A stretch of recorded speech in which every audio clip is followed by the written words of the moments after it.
LOP in the building. My life been a movie, I should've filmed it. Nicely with the pen game. Pops taught me the spit game. Get your cameras ready, we heavy. Catch when I'm in frame. Produk, opinionated, but I'm coming through smooth with it. I be kicking facts, you could Google it. From the block to the booth, hear the truth, just another lane lock. I'm a Crown Heights legend, still repping the same block. Whoa.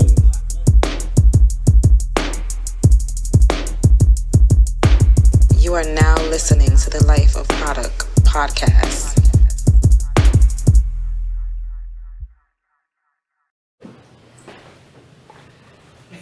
Yeah, what up, man? It's the boy Produk. You are now locked into the Life of Produk podcast, episode 7. Episode 7 is special. This is the first time I'm interviewing somebody. I got my cousin in the building, we family, Audrina Russell. Talk to the people. What's up, family? It's all love. Number 7, you know, the number of completion. That's what I'm talking about. You hear that? You hear the jewels dropped in that already. This is gonna be a very this is special. You know why this is special? Because my first guest is a woman. We now have a woman in the White House. So whoever's listening to this, let this be inspirational to you. Absolutely. You know what I'm saying? Let this be inspirational. I don't know how you feel right now with Kamala Harris being in the White House, but when Barack Obama was nominated and put in office in 2008, I felt powerful.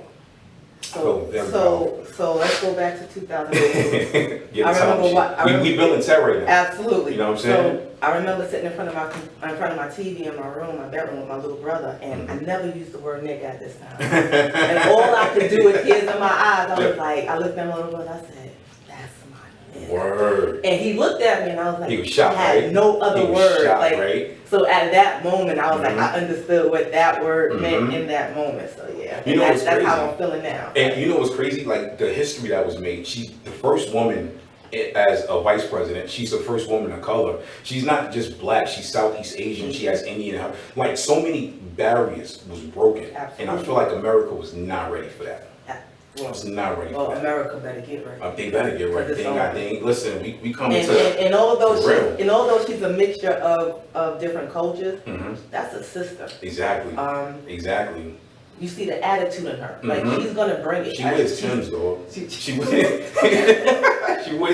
Timbs. She wears Timbs. She steps. I bet you she know how to electric slide too. I'm sure I bet money on that. I bet you she know how to electric slide. And you know, listen, they pulling up to the inauguration. And she's from an HU. Ready to get it popping. Absolutely. I'm really, you know what? This has been a very hard year, but I'm ready to see what's gonna happen and unfold. Absolutely. Like I'm very ready to see it. Like I we was can't scared of go 2020. backwards. Listen, we can't go backwards, and I feel like at this moment, nothing could be worse than what we already have. Exactly. Yo, real talk, right?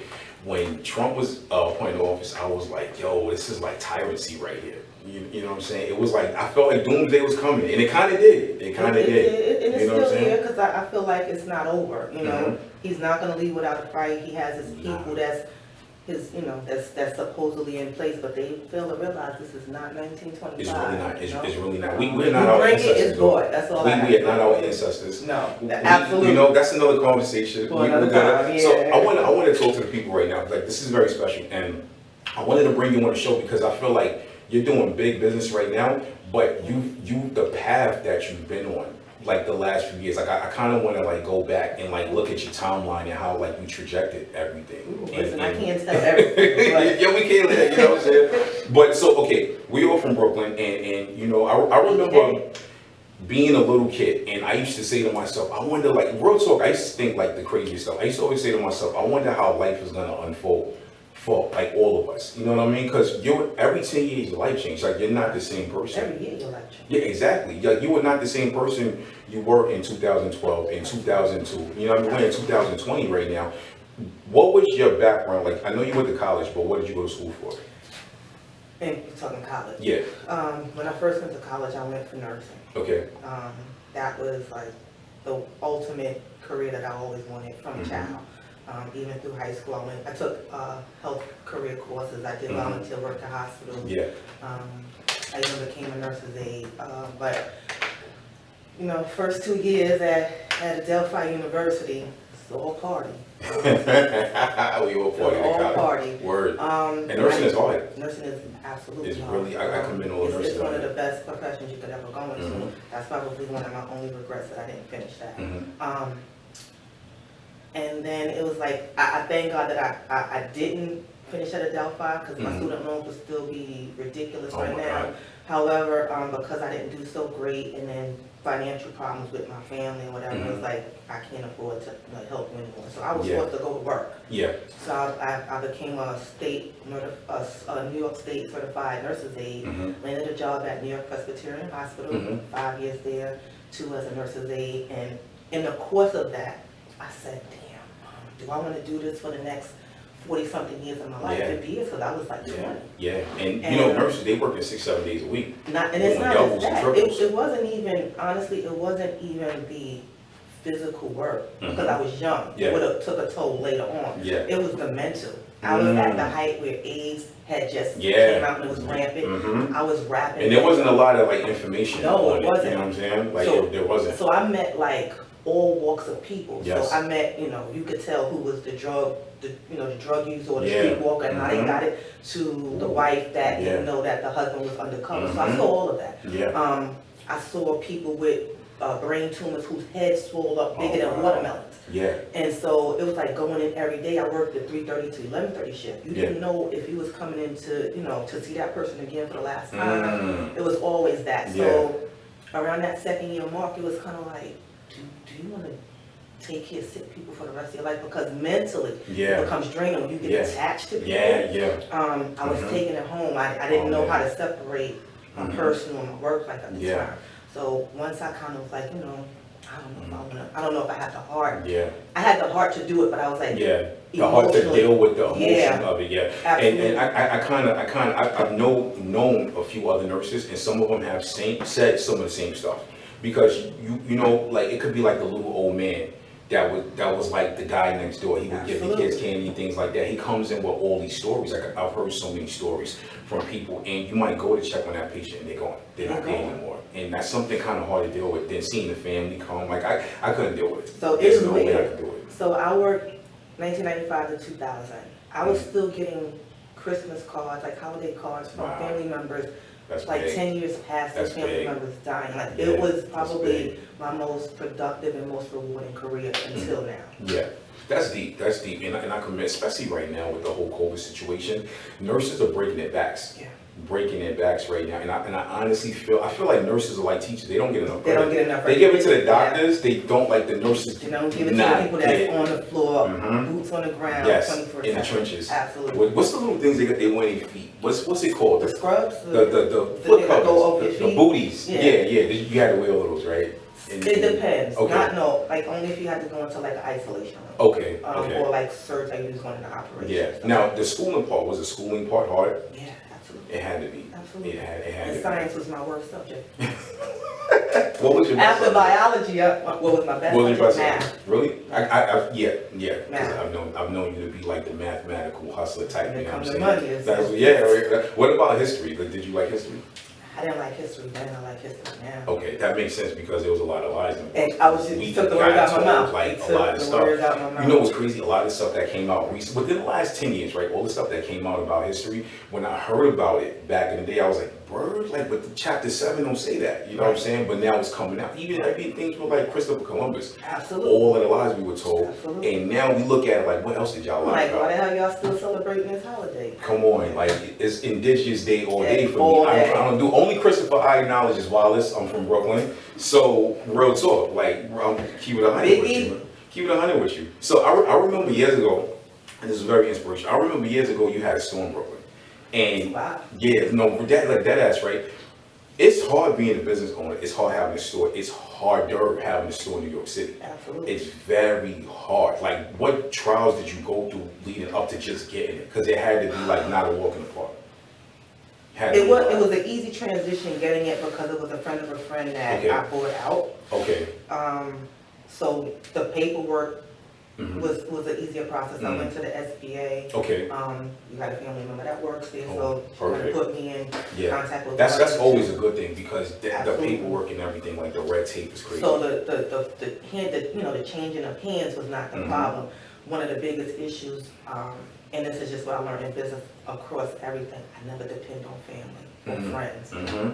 You will run out of family and friends, and then you don't get the support, and the business will go away. So it was the challenges was promoting yourself. Yeah. I was I forget what high school it was. So during the school year, it was, you know, business was booming. But the area that I was in, which was Bushwick, but it was on the end with. It was about Bushwick High School, right? It wasn't Bushwick High Okay. School. I don't remember the name of it. It'll come to me. Yeah. But the area had, I want to think they were Russians. Oh, really? Okay. So it didn't cater to the community type of clothing. Yeah, I get it. So my biggest business was the school year. So I only had the school year. When the school year was out, business wasn't. That makes sense. And it's really hard. And at that time when you had it, like I'm imagining it was 10 times harder being a black woman owning the business back then, because just being black alone owning the business back then wasn't really easy. I think the hard part was, as a woman, not the hardest part being a woman was men coming in thinking that you were soft or you were weak and they could kind of, you know. The easy part was men because they're soft and they're weak, you know, and if you throw in a little charm, a little sex appeal, gets you a long way. Exactly. So it's always like that double-edged sword, or at least it was for me. I believe it. Did they ever try to like hustle you, like try to talk you out of something? Because you know when people are opportunists. Absolutely. And whatnot. And I've seen people go into business and they say, oh wow, I could do this, but it didn't work out for them. They would like, not you, but like a person would come in there and try to like swindle you maybe and things like that. Nobody never tried to swindle me. Okay. I had a couple of people from the area, which was good. Like I said, it wasn't the black and brown community. That would come in and be interested in things, and they're like, oh, but I saw that cheaper here, and I'm like, no, you didn't. No, you didn't. I can tell you why, because I know where I get my stuff from. So you know, it was just one of those things. So, but never try to like, you can't out hustle. Exactly. I mean, exactly. I'm not saying I'm the best of the best, but I you know your stuff though. Do you ever miss it, like owning the store in Brooklyn? Because you know, ultimately Brooklyn is home, but it's not the same no more. It's not what it used to be. Absolutely not. It's really not. Even the thugs ain't the same. I miss the old thugs. Like, no, I miss the old thugs in Brooklyn. The new ones are weird. Like, they're unpredictable. I don't call them thugs. I don't know what they're gonna do. Like, at least I knew, like, if it was gonna pop up, I knew that. Now it's like, I don't know, man. It's just not the. No, they really not. It's kind of like it's like walking in Walmart and you buy like the generic brand versus the name brand. Like, I'll take the name brand thug over like the generic brand thug, because at least I know like you're gonna be official. Yeah, you know what I'm saying? It's not the same. And then you know what, the gentrification and everything like that, it's kind of go to a whole nother Queens to me is like, even though I'm from Brooklyn and people want to get mad, I think Queens is a very dope borough, and it's the most interesting borough. I'm Brooklyn all day, but it's the most interesting. And they don't get that. My friends don't. Nah, they don't understand it because they're Queens, right? Yeah. And I'm Brooklyn, and so one of the things they would always say to me when we were younger growing up. Yeah. We know you're from Brooklyn, but you're a Queens girl, and I didn't understand. I'm like, what are you talking about? Queens like, you don't act like a Brooklyn girl. You act like a Queens girl. And it was to me, they thought it was a step up. And I'm like, are you trying to disrespect my mother? I'm like, it's like, no. But Brooklyn girls are hard. You know, like it's just a whole different. And I was like, oh, it really is. And I mean, I see it now, but you know what? I didn't really see it until I moved to Queens. I was in Queens for 3 years. And after I was on 175th between Jamaica and 93rd, like right when I turned from Archer to 93rd, and it was very interesting. Like that was kind of like some of the best 3 years of my life. Like you know what I'm saying though? Things. I think if you look at the class, right? So if you look at Brooklyn girls that's from the hood, they're all the same. But if you go to Queens. Queens girls are different from wherever they come from. If you in Queensbridge Project, you're different from somebody that's in Hollis or Cambridge. It's a different dynamic. Like, go back to something. But it's a different dynamic. But they kind of race amongst themselves. Yes, it's really different. I think it's dope because you'll be in Queens and you'll live next to like a doctor and go 2 doors up and you'll live next to a cab driver that got a house just as nice as the doctor. And I always found that very, like my neighbor's 2 doors up. He would have like 5 cabs parked in his, like he had a big like driveway. He would like a gated driveway. Very diverse. Yeah, very. And I used to be like, this guy is really doing it because it's very expensive over there. Those are like $500,000 homes. They might not look $500,000. I was getting you took the words out of my mouth. I was gonna say New York is draining. You know what? I miss New York. I love it. It's always home. But I ain't paying no $2,000 a year for taxes. I ain't got it. I'm like, Martin, I ain't got the 5, dog. I'm not paying it. Nah, I'm gonna pay the 5. I mean, you know what I Pay the mean? 5. Okay, so I want to move on. So after you did the nursing thing, and you know you did the clothing store, which was dope. What did you move on to next? So when I left, so the clothing store came after. So it was nursing. I put myself through college while I was working at the hospital. I got my degree in accounting. Yeah. And I wanted to stay at the hospital, but didn't have the experience. And I think I probably had like a bad track record with like the manager. Oh, They were like, no, we don't want her. we don't want that. So you know I didn't get the position. So it's, I was forced to move on. Real quick, I'm gonna deviate, right? So I was looking for a job. I went to get a job at the World Trade Center. Oh. I interviewed, Really? an assistant interviewed me. Really? And it went well. So I'm thinking, I'm walking out there, I got the You job. You good, right? I was heartbroken I didn't get the job. Really? Wow. So I landed a job at a company in Long Island, Produk. And I stayed there for 5 years, and I hated it. Not the company itself, but I hated the career. I picked accounting because math was my strongest subject. And while it was, accounting doesn't have a whole lot to do with math. And people don't know. I took accounting in college. I hated it. I cheated the whole time. So it was just like, and I came from an environment where I was constantly moving and I was active to sitting at a table, and I felt like a trapped animal. And every day I would stand at my desk and work, and they're like, "What's wrong?" Nothing's wrong. I was confined. So I never got comfortable and accustomed to it. I was just always miserable. Absolutely. You ever, not to cut you off, you ever been at a job, and this is something I was reading, I was watching a dude talking about it too, and I was like, I just read that. He said, if you have a job you don't like, and as soon as you walk in, you're going to feel tired. As soon as you walk in, you're going to have a headache. He said, you know why you feel like that? Your soul don't want to be there. And it makes sense. It does make sense. I didn't feel that way when I first got there because it was new. Yeah. I went in as a treasury analyst assistant. I don't even know what that means, but that sounds dope though. And then I went into, I transferred over into the accounting department. And both of them, just very boring because it's the same thing every day, like routine, and I'm just not that type of person. So that's where it kicked in. Like, does this ever change? Is anything exciting ever going to jump off? And the answer is no. Jobs like that, they make you old faster. They also, I feel like, I feel like they take a toll on you, like in every aspect. I feel like they take a toll on you mentally. Like that mental aspect of it it's like Groundhog Day. It's like, yo, I gotta wake up 5 days a week to go in here. Then you start like not liking your coworkers, and you start to like not like yourself. Start looking at people like, or like, do I need to be here? Like, you hit that small point. Listen, judgment free zone, let it out. You know what I'm saying?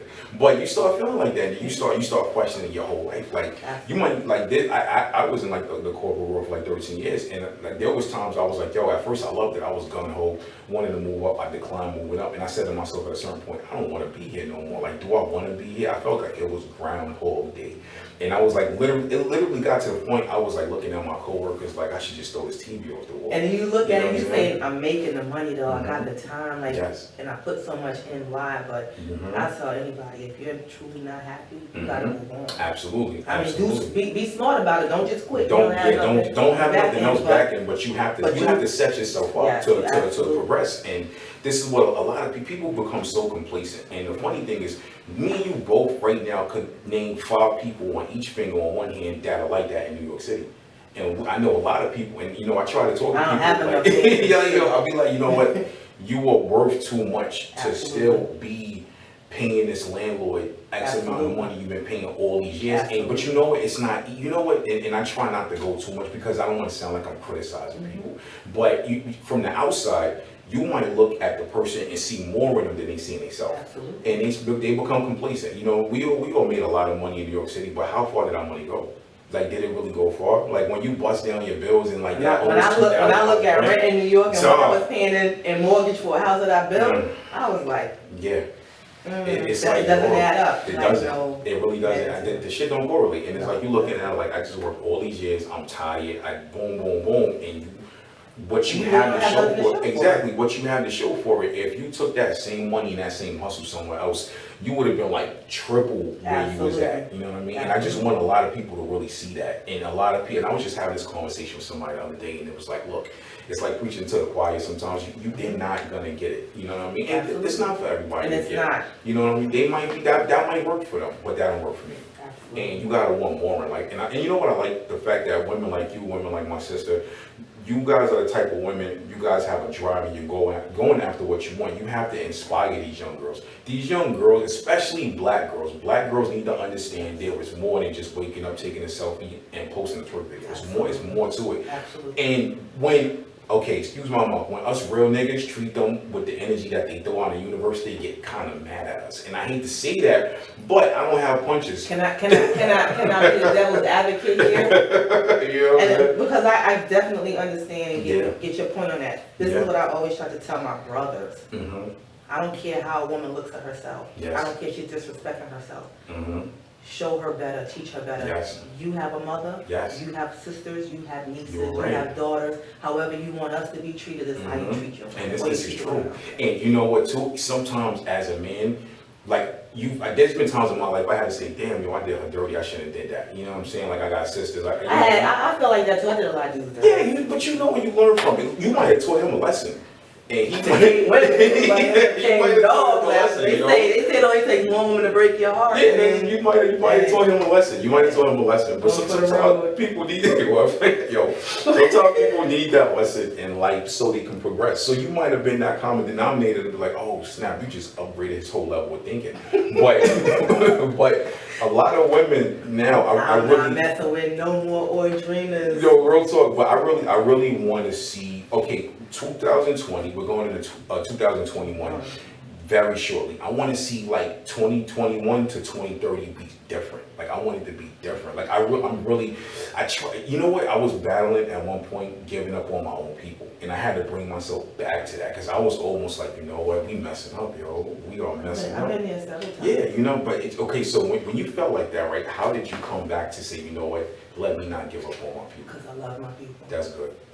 That's good. I love my people. Yeah, I had to refine my love for my people because it was like I've never been the type of person to say, you know what, boom, boom, boom. But there was times I was like, yo, I don't know if I could do this. Like I was literally trying to help black people and stuff like that. So I don't want. Because I know I'm hoping that more than just our people hear this podcast. Oh, absolutely. I love people. That's good. In general. But I love my people, and I want so much more and better for us. Yes. You know what I mean? So I can't give up on them. Yeah. And a lot of it is just ignorance. If you don't know better, you can't do better. Yeah. So it's up to people like yourself who have this platform to put these things out, especially to the younger generation that's going to watch and listen. They need to listen. They need it. Real Yeah. talk. You know, I'm really for the reach one, teach one. And if I can get one, then then I feel accomplished. I feel like I can get more than one. I like that whole reach one, teach one term. Like you know what people for years would say each one, teach one, but I think reach one, teach one is a lot stronger, and I feel like it goes further, and I feel like it holds more core value than each one, teach one. Like because if you put 10 people in a room and a kid goes down the line and they each tell him something, but that one dude, the fifth dude grabs him, pulls him in the room and sits him down, and you reach out to him, that will go further than the other guys that told him something. And it takes a lot of love and a lot of patience. It does. You know, it does. And I ain't have it for me. I really don't have a lot of it now. I'm real quick to be like, you know what? I'm gonna walk away. Yeah, right. Like you know what? You making us look bad. You making us look kick that bad. But I still have hope because there's still so much youth out there that are doing positive and that, you know. Yeah, man. They want to be the change. They do. And you have to allow them to be the change too. And you know what I used to tell people a lot growing up? Adults need to respect kids. Absolutely. And you know what I would hate? And then as a grown man, as a grown 37-year-old man, I hate when I see an older black dude like, what you said, boy, what? First of all, stop calling him boy and talking down to him. Because you're breaking his spirit. You're breaking his confidence. It's like if you have a dog, right? And you're a dog lover, so you notice if you have a dog and you're training your dog to be tough, you get at the dog, but then you step back because it builds up his confidence. You have to build up the confidence for these dudes. I'm not calling them dogs, but it's like kind of symbolic to it. So when black men talk down to these young black women, it's like you're breaking them early. It's kind of like, to me, it's like a post-slavery mentality. It is. You know what I'm saying? It's so funny you say that. So, and I'm just say, no, it is real talk.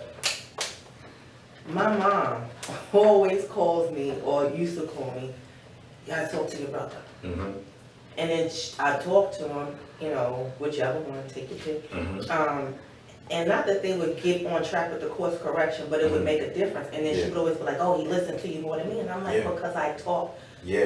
with him. I allow him Yeah. to talk. I don't talk. I said you talk It hard, is. you talk strong, Mhm. and I know that there's a place for all of that. Mm-hmm. But you gotta give them respect because kids have a lot to say. They do. I sit back and I listen to my niece and nephew. They don't know, and I'm like, what the? Yeah. What? Yeah, and I you mean, like, how, where did you come up with that? the And then it's conversations is crazy. intelligent almost. I feel like kids on the low are kind of intelligent, They're more more intelligent intelligent than adults than us. because you know what, they haven't been tainted yet. They haven't. It's like they're still in the They're Adam and Eve developing. garden, They're so they developing. kind of see things different. They ain't eat that apple yet. You know what I'm saying? They I ain't love take kids. real I love talk. kids. They are. They're gonna be honest, like Yes. they straight chaser. Yes. Like I love them. Mm-hmm. And you can learn some shit from You it do. too. Like you listen. Besides like the tech and the cell phone app stuff, just looking at a situation, a kid is gonna give it to you raw. You might not be ready for that. Absolutely. You are absolutely not gonna be ready for it. Like I've been amazed by having conversations with kids before, and I was like, yo, what was you reincarnated or some shit? Was you Mr. Otis of the block? Where did you come from with this? Mr. Otis. Word up. But I think it's dope though, man. No, for And real. we really like, you know, what was the way to use this song? The Kids of the Future. They really are, and I know it sounds cheesy saying that, but if we understand that the kids are the future, then we will understand where the future could go. First of all, You know what I'm we saying? were kids of the future at one time. So as long as We kind of messed up. Some no, of but us. I'm just, we did. We Some kinda- of us did, you know, but I mean, at the Yeah. same time, Yeah. it's always a cycle. Like Mhm. we're not kids anymore, so Nah. we have to make way because they're gonna have to make way Yes. for, you know. Yes, absolutely. It- And you're so right. You're right. Like, not to cut you off, but I feel like there are adults that don't want to pass the torch in certain areas to kids. When it comes to like leadership and stuff like that, I feel like we adults need to be leaders, but we need to understand that we need to, like, it's like a king and you have a prince and stuff like that, you know, at a certain point, like, Gotta pass them gotta on to- pass it down to them, and you have to also give kids room to mess up. Absolutely. Because I be hard on my kids sometimes, but I've learned that, okay, I used to mess up. So let them mess up, let them learn. Now, if they keep messing up, that's the difference, you know what I'm saying? But we have to do that. And I personally, and I've had conversations with adults that disagree. And I told them one time, for you to Like they disagree, did. if you disagree, you are part of the problem. Absolutely. Big part of the Absolutely. problem. Like, don't talk to these boys like they are beneath you, because they will in 10 years whoop your ass. Really. You know what I'm saying? You know what I'm I'm gonna saying? give you an old school. Word, real talk. Like, you give you a 3 o'clock after school beating. Like, you know, remember that movie The Wood when that Yes. dude that plays Stacy in every movie? You want one of those? Alright, listen, keep talking down there. You keep talking With the to Stacy with the yeah, jerry right, curl. right. Yeah, You yeah. keep talking to Shot Meek like he's small. Right. But like on the flip side, I really like almost gave up on our people at one point, and I had to bring myself back, and I was like, you know what? And my pops got kind of mad at me and one time when we was talking. He was like, yo, why you so hard on your own people? I said, why you think I'm so hard? Like, turn the TV on. Like, First of all, you know because what I I'm want saying? better for us, so we Exactly. gotta want better for ourselves. Exactly. And that was my Exactly. mentality. Like, Yeah. you Real got talk. people showing you the way to go, but Mhm. I feel like it's still a slave mentality It that, is. you know, It they said we're gonna break them, and this Yes. is gonna carry on for 400 years. It did. We haven't It gotten really past did. that 400 It year really mark, did. you know? And Hope- it's sad, man. It hurts to see It it. does. It really. But you know, okay. On the flip side, after doing those things like that, you're in insurance now. Yeah, And so. it's very dope. I think it's a dope career. You so- actually so travel let like me- a rock star. So let me, You're like a rock You said I star. travel like a Yeah, rock star? word up. so let me correct you, right? I'm not an insurance agent, I'm a financial services professional. Oh, So- bang. Put the nail in it. No, and the reason why I say that is because when you just say insurance agent, and there's Mhm. nothing wrong with just being an Mhm. insurance agent. Yeah. In the beginning, that's all I was, and I Yeah. made a decent living. That's I was dope. always doing it part-time. Yeah. But I do so much more than Yeah. insurance. And don't get me wrong, Mhm. insurance is probably the biggest part of what I do. Yes. But I do credit repair, Dope. credit That's great. restoration, How hard is that? not hard at all. Really? Because when I know people that do it, I was like, damn, that's gotta be complicated. It's really pretty much teaching people Mhm. how to break down credit, what they look for, Mm. what makes up your score, Yes. how to rebuild it if it goes Mhm. down, powers of attorney, wills and trust, Mhm. things that we are not taught in our culture. We definitely wasn't you know? taught that in our Um, culture, and we need to be taught Absolutely. more. We really do. Like, and I feel like we purposely wasn't taught that. Absolutely. You know what I'm saying? Just like the power of insurance, you know, Mhm. in our community, and I'm not saying everybody, because we do have some people that are educated on it. Yes. It was always mostly looked at as a death benefit, Mm-hmm. not leaving an inheritance Yes. to your heirs, Yeah. to, you know, Yeah. and even You know, for the Christians that want to get biblical, you know, it's in the Old Testament. A good father leaves an inheritance for his children's children. Absolutely. You know, so Absolutely. but there's a lot of different. You know, there's a come check my page if you want some more history. Word it up. A free consultation. But seriously, so I feel like it was. It's because one thing I would do different at an early age, I would pour my money into like whole life insurance. And reap all I would have been able to reap the benefits like ridiculous. Now with whole life insurance, at a certain point, correct me if I'm wrong, if you're like vested a certain amount of years, and you can pull money out of it, right? So so we're gonna do a quick one-on-one. I can't get into all of it. Just give me like a little teaspoon. So whole life in and of itself is gonna carry you to age 100. That's all it means. So depending on the company. You can get, let's just use $100,000 face amount. You just pay that premium for the rest of your life, and if you die, that's what your beneficiaries get, is $100,000. We deal with some companies, I'm not gonna name no names. That have cash accumulation and dividends built in. So that's when you start earning big, your money grows. You know, you have that $100,000, you continue to live and pay the premium. That $100,000 could easily become, you know, over years, 150, 100, and you know, I tell people, the younger your kids are, get it while they're healthy. You know, you're securing their insurability. If they happen to get sick later, you can always increase it. So it's a lot of little different things that you can play around and this with. Is stuff we did. But you can, I mean, the other people, I ain't gonna say the rates, but you know, this is how they put kids through college.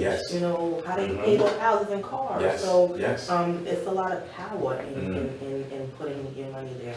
Have you seen that meme? It said there's more buying power and perfect credit score than $100,000. Absolutely. And that's true. That is so true. I'm gonna talk about your president real quick, right? That's the world's president. I don't play it, but okay, so they look at him as this billionaire, right? He has assets. It's not that he has the cash. Absolutely. The assets behind him, those investments, the real estate, the insurance, that's where the money is. Not so much that he can go to the bank and like, give me, you know, $1 million right and stuff like that will have to be liquidated, right, for him to get the cash. Exactly. So and this is something that a lot of people don't understand. Right. So you know what I said? You know what I said to young people, like I'll say like my 19, 20-year-olds that's really starting out, and they, even if they have a really good job, I always try to tell everybody, if you could afford, say whole life, get it, because it's gonna be the best thing for you. But if you are 19 and you can afford $20 a month, get you $1 million term policy, and overnight you become a millionaire. Like your worth becomes. And the funny thing is, most 19-year-olds are smoking more than that. Listen, you know what I'm saying? Listen, so let me play the other side. When I hear them say, "Oh, you know, either I don't need it or it costs too much," and I look. Cause you got, what do you got on your feet? I got Jordan. What numbers are those? I don't know, cause I lost count. What numbers you got on your feet? I don't count them. You don't count numbers. All right, let's say 11, say right? 11, whatever, 11, 5, 10s, whatever. You got a whole slew of Jordans, right? You got your number 11. Facts. How much you pay for them Jordans? I got a discount. No, don't give me the discount. Yeah, I paid, it was like $130. $130. Yeah. 19-year-old, $20 a month. That's Jordan. That's your whole policy for the year.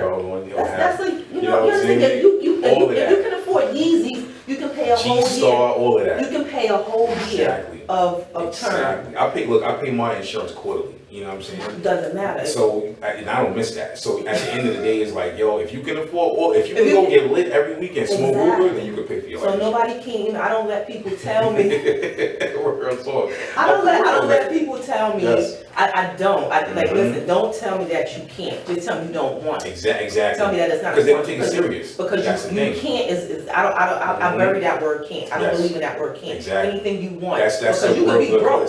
You can be broke. Mm-hmm. We're in a pandemic. How many people lost their job? The liquor store's still making money. Yes. Mm-hmm. And the two, I tell people the two industries that's never gonna go out. Liquor and sex. Thank you. Just never gonna go wrong. Exactly. In those two, right? Yeah, absolutely. And people still support it even in the pandemic. Yes. I'm gonna tell you how real it is. Like the pandemic hustle's been crazy, right? So one of my mans hit me up and he was like, "Yo, son." So he was like, "Yo, Bitcoin just dropped." I said, "I saw it." I said, "What you gonna do about that?" And remember, Bitcoin was 20,000. It went low, went back up, went to 12,000. It dropped to 3,000. He dipped, smart dude dipped into his 401k, bought like 5 shares worth. It just recently went up to over 15,000. So yes, so he made over 12,000 a share. You know what I'm saying? Yes, great money, right? So, but you know what? The pandemic hustle right now was like, I'm seeing people I've never seen. Now is the time to buy. And this is just, I'm taking some courses with this business guru, this dojo, and I'm learning so much. Yes, yeah. And you know what the thing is too? You can never be too proud to learn. You gotta put your pride aside. I'm learning. I learn, and it's even like in this financial industry world, I learn every day. Yes. Absolutely. Every day, even if it's from someone that doesn't know the business, like this, you're never above learning. Yo, my son showed me a video one day. He was like, "You need to watch this." I was like, "Yo," he said it's on income. I said, "I know." Me thinking I know everything that day, I was feeling myself. I was like, "I know about residual income." Get out of there. He's like, "No, it's on passive income." I said, "Send me that," because I never heard the term, which was crazy. Heard passive income? Years ago, at the time I did, I was in passive income. So I started watching it. I was like, "Oh, he just like really taught me something." And this is like you said, like you are never too old enough. You have to really be willing to step out your comfort zone and say, you go 10 minutes a day to learn something. It don't matter what it is, just learn something. It does not matter. It might be, you might have learned something about sports, but you learn something and you never know what's going to click. And 10 things years change. From now. Yes. Every business changes. So, absolutely. What I learned in this business 10 years ago, some of it is not relevant today. Exactly. I can believe that. Yeah, you have to constantly. And so with the whole insurance thing, what advice would you give to a 19, 20-year-old right now says, I got a little bit of money, I want to like get into the insurance thing, but they want to buy it maybe, and what would be like the best way for them to go? You know what I'm saying? To buy insurance? Something like that. If they wanted to basically get a policy that could put themselves up and secure them for right now, what advice would you give? A 19-year-old, depending on their financial stability. So if they were 19 and they were really making a job that was like 50,000 above, I would like definitely secure you some whole life right now. That's great. Great. I mean, even if they're making 30,000, I would still tell them whole life is always going to be the greatest benefit to you. You got so many years for that to accumulate and grow, right? But if they're not so financially, they keep a job, but they might be working at Foot Locker, making 10. Yeah, and there's a lot of them that's doing that. Then I would tell them, get you a term, a 20, 30-year term, but make sure that you get one that has a feature in it that's convertible, that lock in your insurability, and then when you're more financially stable, you take all part of that and you convert it into some whole life. That's dope. That's really good advice, and I'm hoping that some of them really listen to this, because that advice you just gave them, half of their parents don't know that. I know. You know what I'm saying? Like the average black parent, they go to work, just sign the papers, and that's it. I got insurance. What most of us know, what most of us know is from what our parents taught us. Yes. So I would say, I think out of most of them as kids, I want to say all, but maybe more. I'm probably the only one that she doesn't have to carry any insurance on. But I've always carried my own insurance from 1995. So at the age of 1920, but it was through employment, right? Yeah. But I still kept that responsibility. Exactly. And as you should, you know what I'm saying? For real. Then when my first marriage, my first the dark days, right? The dark days. We had no, it wasn't dark, but mine was. It was medieval. I am not touching it. That's a whole nother conversation. I'm going to shit on that every chance I get. So, my bad. So I'm sorry, Aunt Gina. I'm sorry. No. Aunt Gina ain't listening to this. But make us skip past it. When we built the house, right? And we got insurance outside of that to cover our mortgage or whatever one of us were to go. Yeah. But it was still term. Okay. Like the 30-year term. I don't even know if it was 30 with that company at the time. I know we just had a term, so if one of us happened to pass. Well, at least you guys had it, at this point, I wasn't in this business, so I didn't know all of this. I just knew that it was important to have. I was like, if he happened to kill by accident or whatever, then I'm free of my mortgage because can take care of it. Yeah. And then I went into corrections. Yeah. That's what led me. That's what actually, I became a mortgage broker. Yeah. A loan originator. Okay. And a loan originator, what does that person do?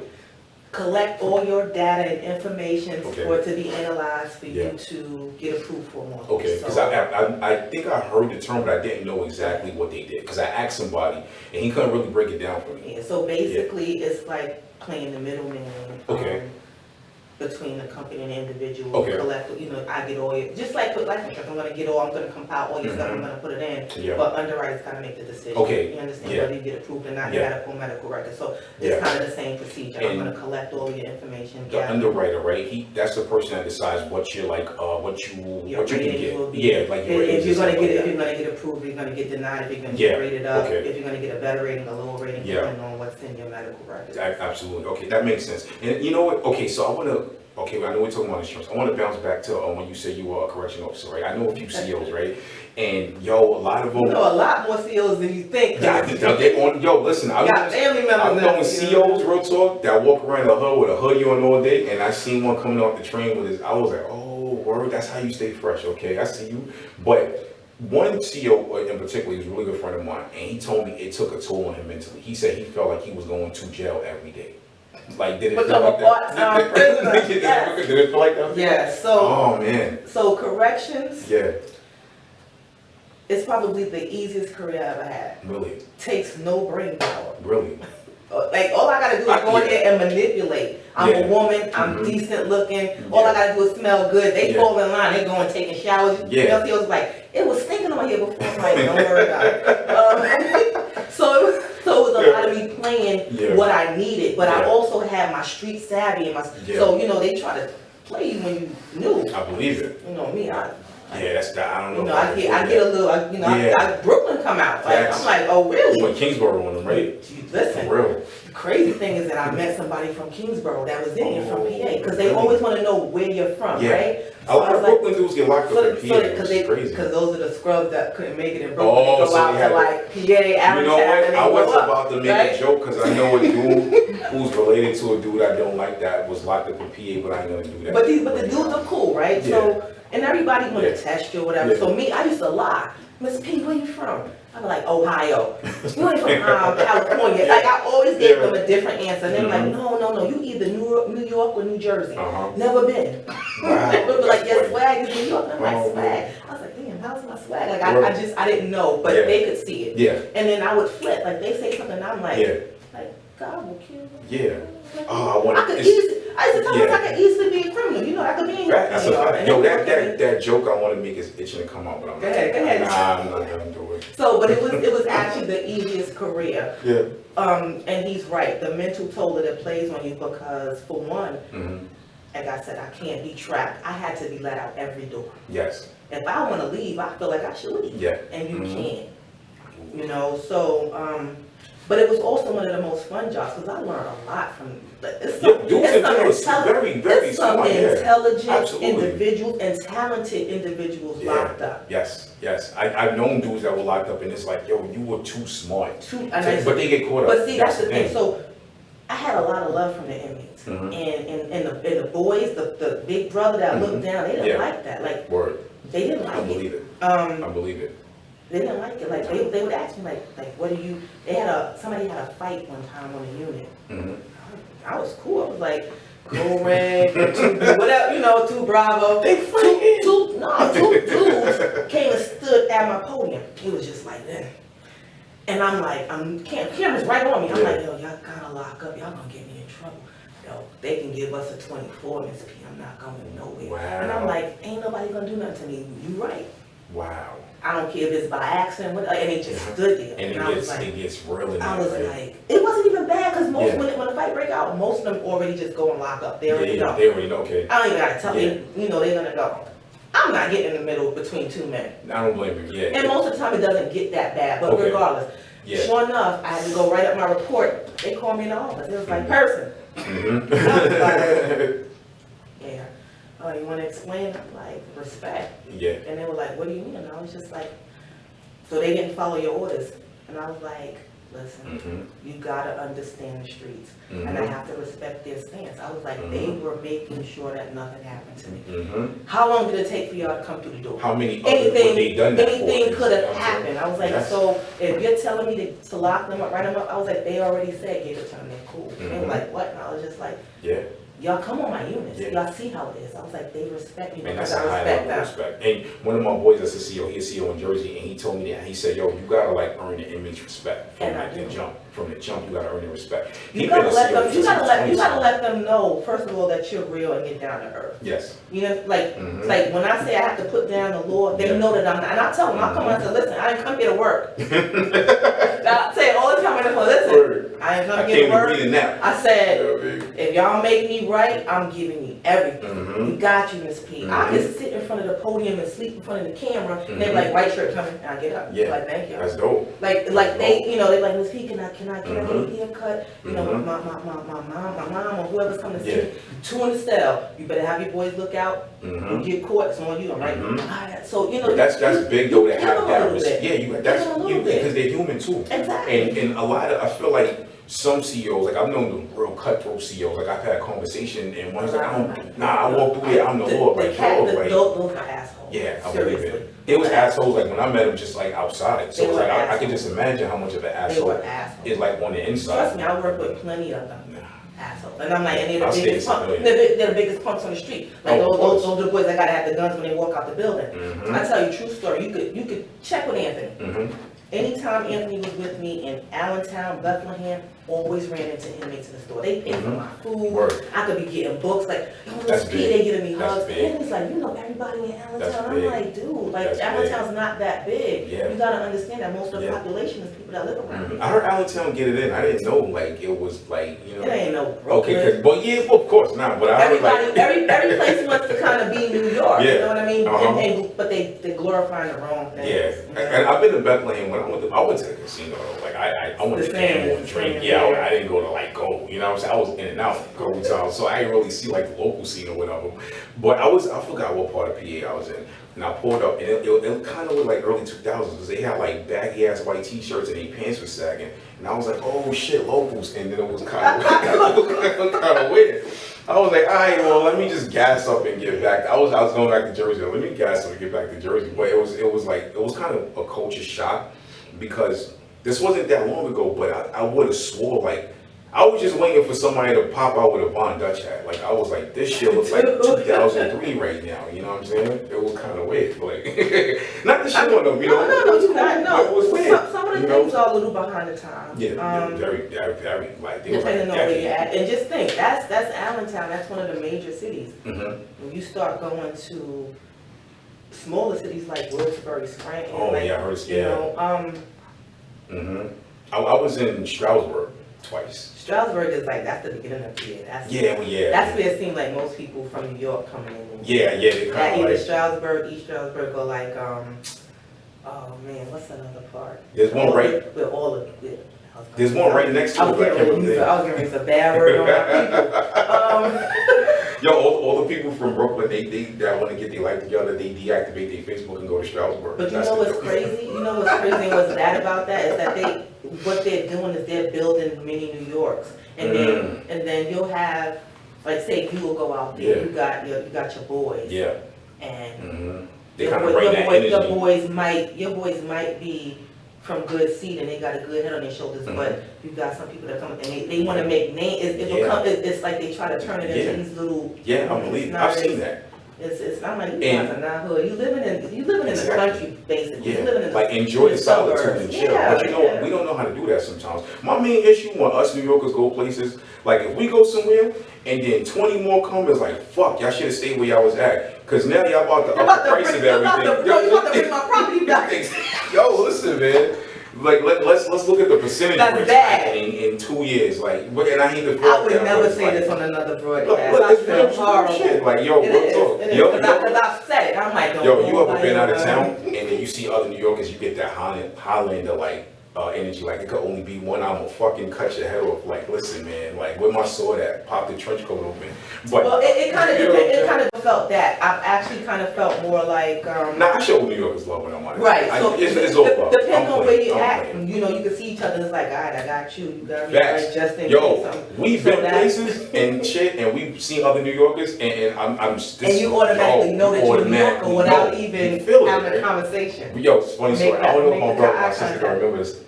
Y'all remember years ago when we was up in the mountains at Aunt Mildred's house, right? And we went to that restaurant that was like an old house, and it was one other black family, and the father kept looking at us, and me and the mom looked at me, he's like, we'll beat everybody ass again. It's that type of thing. He was like, pop off so we can let them know. Yo, he gave us that smile like, I got you. I be like that dude in Detroit, I keep that thing on me. So like, I was like, what, yo, listen, he got us, yo. Yeah. Okay, so I want to ask you a couple more questions on the business side before we do the podcast, right? And so say if a person right now has like $1,000, they're in their mid-20s, they don't know what to do, right? And they're looking for something, right? It doesn't matter what lines it is, insurance, stocks, whatever. What advice would you give them, like what route to take? Because, you know, everything starts from a plan, everything starts from a thought. If you could give them advice to get them past that stage, what would you tell them to do?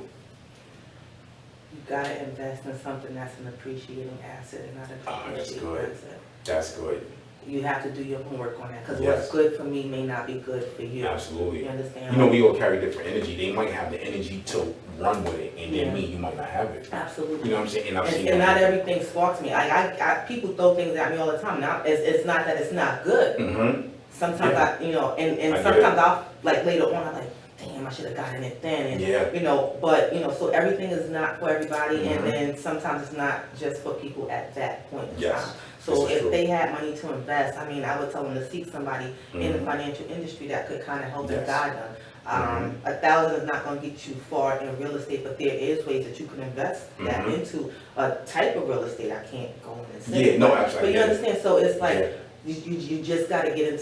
I would say put your money in something that's the most secure, because there's never a guarantee in anything. Absolutely. You know what I mean? In life, the only other guarantee is death. And on the flip side, they need to be willing to lose it. They need to be absolutely willing to, don't invest. Gotta be risky. Don't invest anything that you can't make back, you know, in a short amount of time, or if it doesn't go the way you want it, that it's gonna hurt you bad. Yeah. You know, that's good that you said a short amount of time, because people are impatient, and also when it comes to investments, we'll invest stuff for something long term, and then you lose that momentum halfway through it, and then you just say, okay, forget it. But if you kept that momentum, you would have tripled your money. And I've done that. I've lost momentum. Like, you know what? I did that with some stocks, and I made a little bit of bread. But if I had held it another 12 months, I would have made triple. And I was like, let me tell you something. You ain't lose more money than me. Sometimes I look back, I'm like, maybe you just want to drink, right?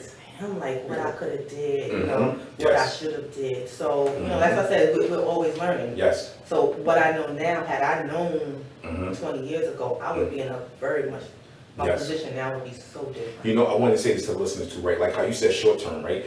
One time, years ago, like early 2017, when I first started dabbling with stock, right? I found like a tick. I was in love with this shit. I was like, oh, this is my thing right here.